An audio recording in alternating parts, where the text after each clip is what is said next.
This will be a series that I'm gonna do where, well, I just say my first impressions of an anime that I've watched recently.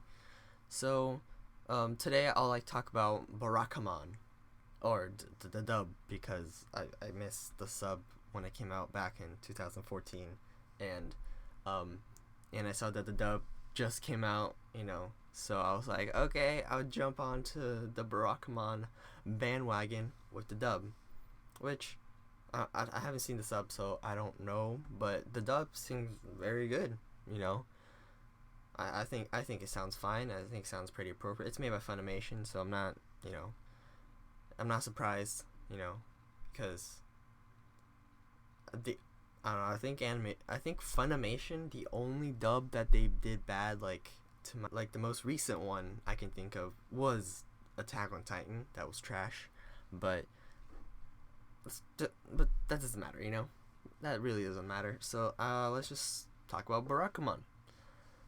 So for those who don't know, Barakamon is about this guy who he's a calligrapher. For those who don't know what a calligrapher is, he pretty much writes Japanese kanji with a paintbrush, and that's what a calligrapher is. That's the most simple and non-specific and bad explanation I can think of, so I'll use that one. While he was at, I think it was an art show or a calligraphy show of some sort, I think a guy, I don't know, he might have been one of the judges, I'm not sure, said that his calligraphy had no passion, had no meaning. It was really by the books, and so, yeah, he kind of gets mad, really mad, and punches him in the face, and then throws his shoe at him. So yeah, that kind of happens. So what he does is, well, first his father recommends that he go live in this village, because in the countryside, small village, not a lot of technology, not a lot of people, very calm, so that he can find humanity, and that's what his father thinks. And we never see his father for some reason. Like, what the fuck? His father, I think that would be very important. But whatever. So he goes to start living in this village. Wacky characters, like the village, the head of the village, I guess what we call him. Yeah, he's kind of a wacky character. He's very calm, very chill. Yeah, but he's also mischievous and stuff. He likes annoying the guy. His name is Honda Seishu. So he moves into this house, right?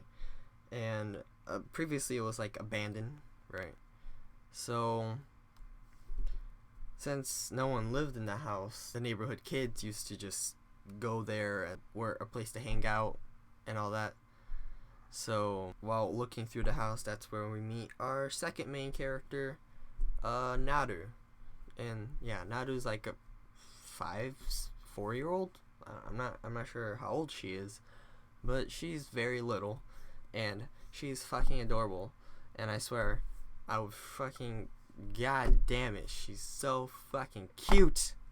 Shit. I just can't do it. I just can't explain why she's so fucking cute. You just have to watch the show. She's just really fucking cute, okay? So she's really the character that really brings out, that I feel that's gonna bring out the humanity in Honda, because since she's a child, she's so innocent, and how I say a lot. Fuck me. God fucking damn it. Fucking loser.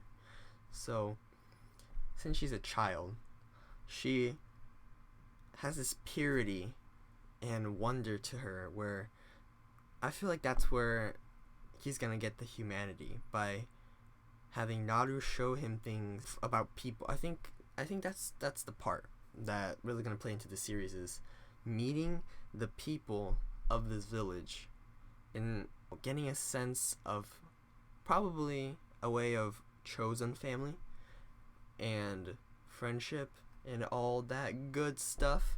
So Honda is very easily annoyed, I guess you can say, because he wants to be very focused on his work, and so he always kicks out whoever is there, either be Naru, the headmaster, the village head, or anybody else really. He would just kick him out because he needs to work and all that. And I feel later in the series, as it goes on, he'll probably be more open to people, going inside his house and all that, because really when he gets the inspiration that he gets really comes from his experiences from people, and that impatience will probably die out by the end of the series, or not, because it's pretty funny when he kicks him out. I feel. So Honda as a character, he definitely has a character. That's definitely obvious.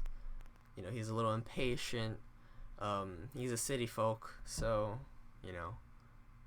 he's not used to the countryside. Not in the fact that he misses technology or anything. He's actually pretty chill about it.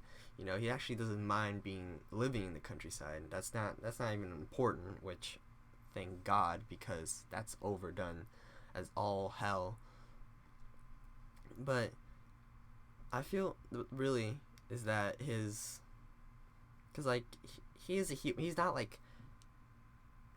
not over the top unhuman like he's not a robot. He's not like Inaho from All Noah Zero, right? He very much has emotions. He very much he's very human. I guess you can say he's kind of a character that you could kind of put yourself into him.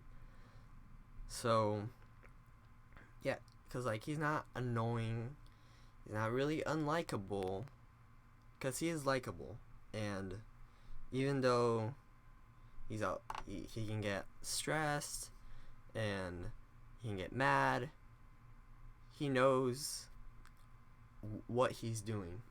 For example, he crumbled up one of his works when Naru was looking at it, because Naru said that it looked just like what she had on her school books, and that annoyed him because of the old guy.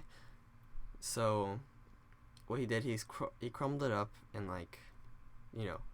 threw it at her face, or I think, and he walked out really angrily. But he went down to sit down on the shore, and he thought about what he did. He really had no reason to be mad at her. It wasn't really her fault, and he knows that.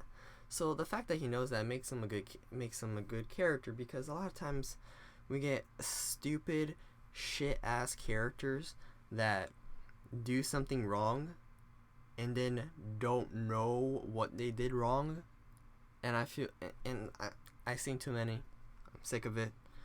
Key example, Naruto. So this show has a lot of heart to it, and it's the main thing that's gonna get you through this show, because it's funny. I'll admit it. I did laugh quite a few times. Not in the first episode, in a combination of episode 1 and 2, but I think how much heart this story has, or really, drag you in, because the characters are likable, and he's learning a good message.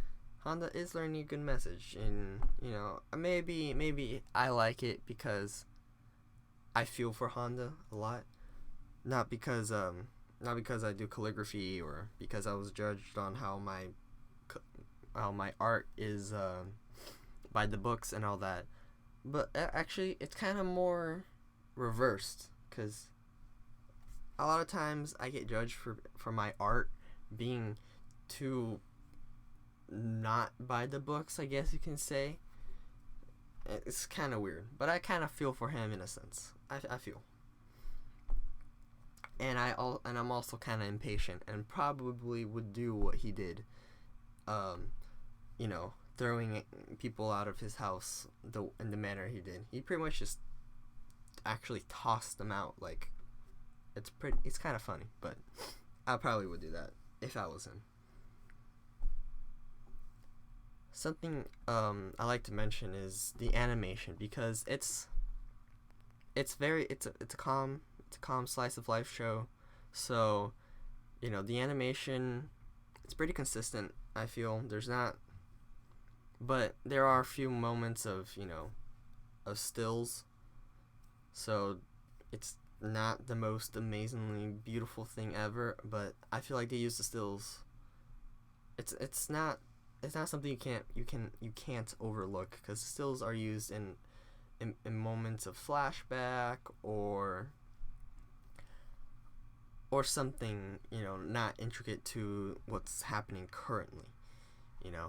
So, but I feel they also use the stills to save money, because at the end of the episode, I guess spoiler of the first episode, there's a sunset, and I don't know how much animation and all that is needed for a sunset, but that sunset was fucking beautiful.